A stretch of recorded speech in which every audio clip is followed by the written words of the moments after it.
النهارده بدأت مشوارها مشوار طويل قوي. هنبدأ نقول كانت بنت أفندينا وقالت لما يعدي النهار لازم أخلي قضيتي قضية رأي عام. اوف. وقررت تعتكف في الغرفة 707 في أوقات فراغها. ولما كان عندها بقى أوقات فراغ كانت بتقول للي ضايقها خليك في حالك. معانا النهارده رندا البحيري. ازيك يا هنونه يا قمر؟ اخبارك بجد إيه؟ حلو قوي الانترودكشن دي. معانا بقى معد جامد جدا واحنا بنقعد بقى نشتغل مع بعض. وليد بيعمل لنا تقديمات حلو كده قوي، داخلة عجبتني جوه بعض. قوي. يعني قصه هو بيعمل لك قصه. عجبتني قوي. اخبارك ايه؟ الحمد لله. بتعملي ايه؟ اهو شغاله واسمريت، كنت بصيف واخدة تان برضه. حلو. اسمريت قوي. لسه بتقولي لي بتعملي مسلسل ايهاب الحب والملح مع استاذ محمد فاضل، ده هينزل في رمضان ان شاء الله باذن الله، يعني بإذن الله. بنحاول. قدامكم قد ايه؟ يعني خلاص بتخلصوا المفروض لانه رمضان على الابواب. يعني شغالين، قربنا خلاص نخلص خلاص إن شاء الله. في النهايات. اه. بصي جالنا اسئله كتير قوي واحنا بنعمل سيرش على الانترنت علشان نجيب كل بقى المعلومات والاسئله كتير ناس بتحب تعرفها. دورك في اوقات فراغ كان مميز قوي. كلميني عن دورك في الفيلم. منى اللي هي الكاركتر اللي انا لعبتها في الفيلم.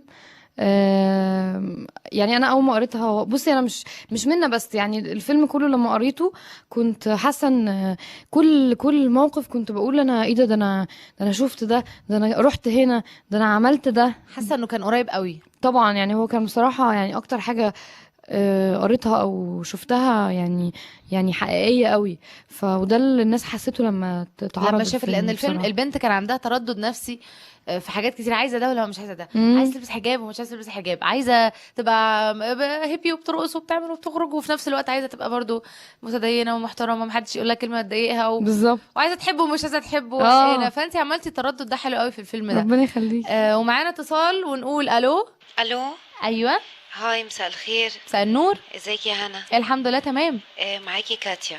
هاي ازيك يا كاتي، عامله ايه؟ الحمد لله. ممكن اكلم استاذه رندا؟ رندا معاكي. ازيك عامله ايه؟ ازيك يا رندا، عامله ايه؟ الحمد لله تمام. انا بحب دورك قوي قوي في اوقات فراغ، يعني انت ميرسي. عملتيه منتهى الاتقان. ربنا يخليك. ميرسي. هو انا كمان بحبه علشان حصل لي في الحقيقه نفس اللي حصل لك في الفيلم يعني. لان كنت بحبه قوي قوي واديت له كل حاجه يعني. فحتى اديت له خصله من خصلات شعري الكستنائي. انت عندك كام سنه؟ 21. 21 سنه. طب يعني ايه سؤالك؟ هي انا عايزه احكي لكم بس الحكايه يعني وهاخد رايكم. انا اديت له خصله من خصلات شعري الكستنائي واديت له خصله من اللي فيها هايلايتس يعني. وبعدين بعد اللي حصل، يعني بعد ما حصل اللي حصل، يعني هو عارف يعني انت واحدة خايفه تانية. يعمل لك عمل مثلا بالخصله؟ لا، لانه هو عمل حاجه بشعه يعني. ان عمل هو ايه؟ صاحب واحده تانية واداها خصله شعري وبقت هي دي تقريبا طريقته يعني. بقى هو يصاحب واحده ياخد منها خصله يعني شعر وخصوصا لما تكون كستنائي يعني تقريبا. وبعدين انا يعني يا ريت لو هو سمعني دلوقتي يرجع لي صوري وجواباتي وانا كنت جبت له دبدوب بني. عايزاه. ايه ده يا كاتيا، احنا نعم. برنامجنا يعني يبقى عندك مشكله وبتكلمينا هي استاذه تسالي. رندا ممكن تحلي يعني فين بقى المشكله دي؟ بالظبط؟ عايزه يعني افهم.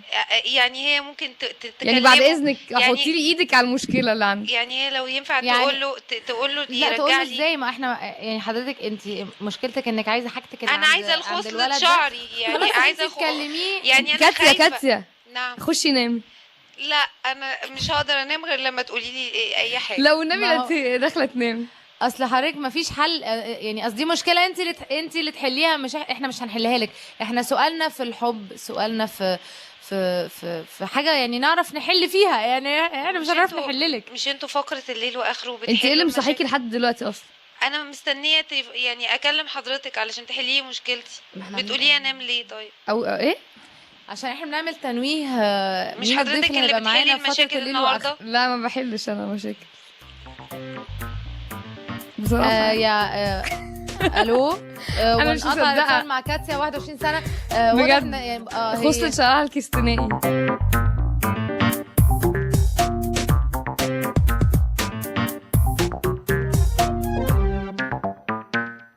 هسألك سؤال بقى بنسأله على طول. ايه السؤال اللي ممكن تسأليه لنفسك لو كنتي انت المذيعة؟ السؤال اللي كنت هسأله لنفسي، او يعني او المذيع، يعني عامة انت بتروحي برامج او حد بيسألك اسئلة، ايه السؤال دايما تقولي هيسألوني السؤال ده وما بيسألوش، او ليه ما سألونيش السؤال ده؟ يعني سؤال دايما ملح بيجي على بالك وتقولي الله ما حدش دايما بيسألني السؤال ده. لا مفيش. مفيش؟ لا بجد مفيش. ومعانا اتصال مفاجأة بقى لرندا، نقول الو. الو، مساء الخير. مساء النور. ازيك يا هنونة يا حبيبتي؟ يا رب تكوني بخير يا قمري. الحمد لله انا كويسة. مين معانا؟ انا مس امينة.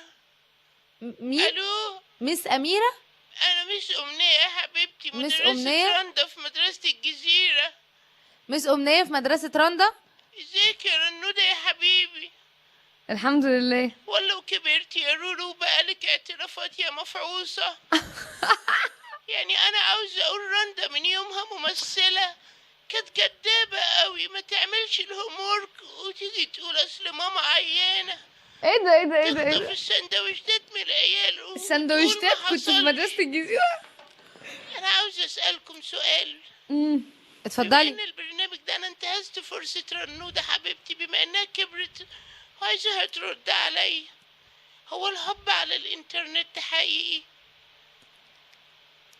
انا عاوزة ليه أقول حضرتك اعتراف. بتسألي ليه على الحب في الانترنت؟ عشان عاوزة اقول اعترافي. انا من سنة اتفضل. بدأت حكايتي مع ويتي فالنتينو، وده كان نكنمه في النت، كنت بعمل معاه شات. هو انا مش دلوقتي مصدقة. بيلح عشان يقابلني. يا ترى قابله يا هنونة ولا لا؟ لا معرفش حضرتك قابله يعني. ولا لا؟ يا ريت تساعدوني يا حبايبي، ويا ريت يا رنودة يا حبيبتي تساعديني. شكرا يا مس أمنية على اتصالك. ورندا انت تعرفي مس أمنية؟ بتقول كانت عندك مدرسة الجزيرة. لا انا انا كنت في كان الجزيرة في- فعلا في الزمالك. كان في بقى مس أمنية؟ لا كان في ميس أمينة خالتي، يعني كانت مدرستي في التاريخ، وكانت حبيبتي، ويعني مس لحد أمنية، النهاردة هي طبعاً بتقول ميس أمنية مش أمينة، أمينة فيعني عزة. بجد انا بحبها قوي، وبقول لها يعني ميرسي ان هي كانت معايا السنين كلها. كانت خالتك يعني خالتك اه في الحقيقة. خالتي بقى، بس وكانت ده ايه بقى؟ ماسكاني في المدرسة مجنناكي طبعا. بجد، يعني ما ما كنتش كانتش بعرف بتدلعك؟ اقف مع ولد في المدرسة.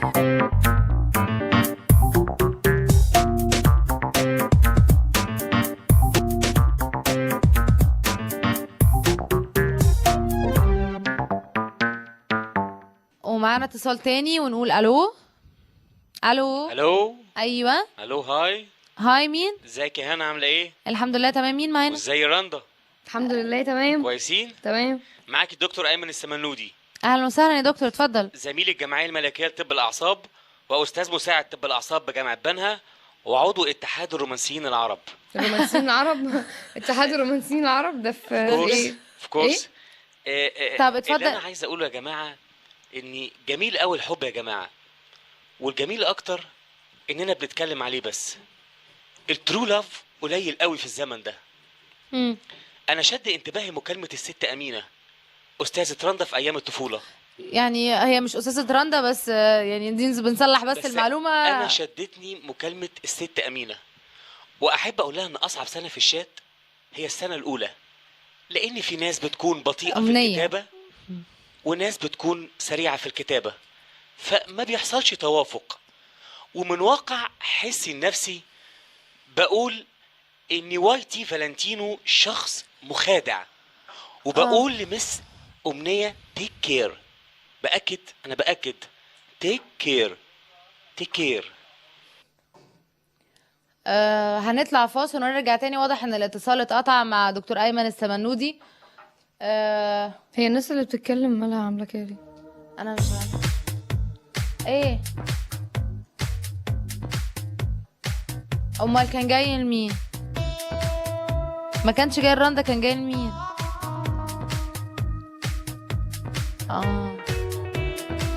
ايوه ماشي اوكي. طيب وايمن السمنودي بيتكلم على الحلقه التانية برضو. لا ظبطوا اتصالاتكم يا هشام. لا الناس غريبه قوي اللي بتتكلم. لا احنا ما كانش معانا اتصالات ويقعدوا زي كده. اتحاد الرومانسيين العرب ده ان شاء الله. ايه اتحاد الرومانسيين ده جاي منين ده؟ مدرسة داليا البحيري. طيب ماشي، يعني خلي الاعداد يبقى يرتب الحلقة دي. ما ينفعش كده على الهوا، اتصالات على الهوا ماشي، بس تسألوهم الاول هتقولوا ايه؟ مش كنا بنسألهم قبل كده؟ طيب ورجعنا لكم تاني اعزائي المستمعين، ومعانا رندا. رندا عايزه اسالك اسئله اللي هو يعني ايه اللي بيمثل لك الكلمه دي، بتمثل لك ايه في جمله واحده يعني؟ تمام اوكي. تمام. السينما.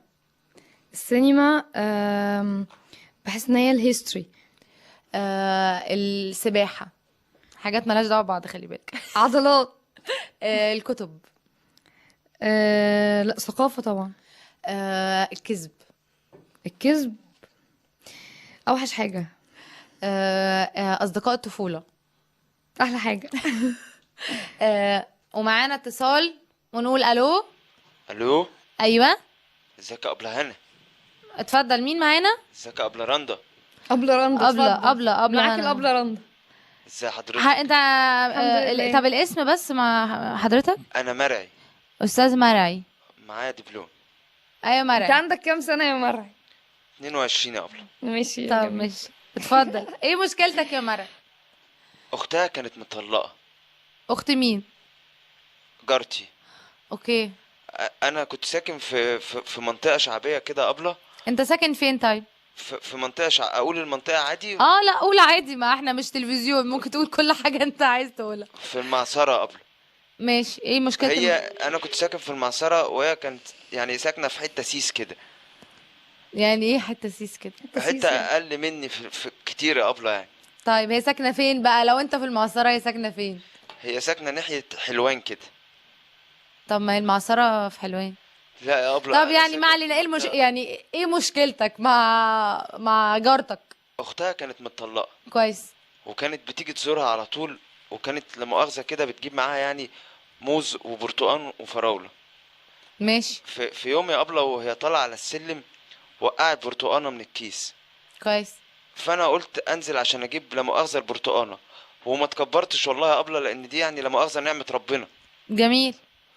والصدفه يا ابله انها كانت نازله في نفس الوقت، فعينيها جت في عينيا. هي مين؟ حبيبتي يا ابله اللي هي كانت نازله جارتك؟ جارتي اللي هي معاها البرتقانه. كويس. كانت نازله والبرتقانه وقعت على السلم. الفراوله والموز ما وقعوش الحمد لله. طيب. فقبل هي عينيها جت في عينيا على طول. ايه المشكله؟ المشكله يا ابله انا عايز بس اعرف، هو ده حب ولا انا مجرد عايز امشي معاها بس؟ لا معلش يا استاذ مرعي من تصبح على معصره. خير يا مرعي. ما فهمتش. تصبح على خير. ايه علاقه البرتقال بالحب بصراحه يعني؟ انا مش عارف يا ابله، ما انا بسال حضرتك. انت بتسالني انا؟ بسال ابله رندا. لا يا رندا، ايه ابله رندا جت خش أبلة نام. رندا نامت. ليه يا ابله رندا؟ انتوا ليه بتستهزئي بيا؟ والله لا، ما أنا بنستهزأ أقصدش بيك طبعا يعني. لا بس ما ينفعش يعني. بس انت برضو ما قلتش حاجه يعني. اصل انت بس قلت اختها مطلقه. اختها مطلقه يا ابله، وانا يعني انا خايف ان ده يكون مجرد ان انا عايز امشي معاها وما يكونش حب حقيقي يعني. طب ما احنا هنقول لك ايه، ما انت اللي هتحس. ما هو الاحداث اللي حصلت دي، هل كون عيني جت في عينيها في اللحظه اللي انا كنت بجيب فيها البرتقانه اللي هي لا مؤاخذه وقعت على السلم دي، ده معناه ان ده حب ولا ده مجرد يعني انا عايز البرتقانه بس فانا وطيت اجيبها لها، ولا انا عايز امشي معاها؟ انا متلخبط بصراحه في الموضوع يا ابله. لا ما انت بس ادي نفسك فرصه كده، شوفها يعني، شوف انت هتحبها ولا لا ويعني ما انت مش هينفع تحب واحده ما تعرفهاش برضه. طب ابله هو يعني هل مثلا عشان اقرب لها اجيب لها معايا البرتقان اللي هي بتحبه ده واقابلها بيه في اي منطقه؟ علاقه البرتقال هتلاقي برتقان وقابلها.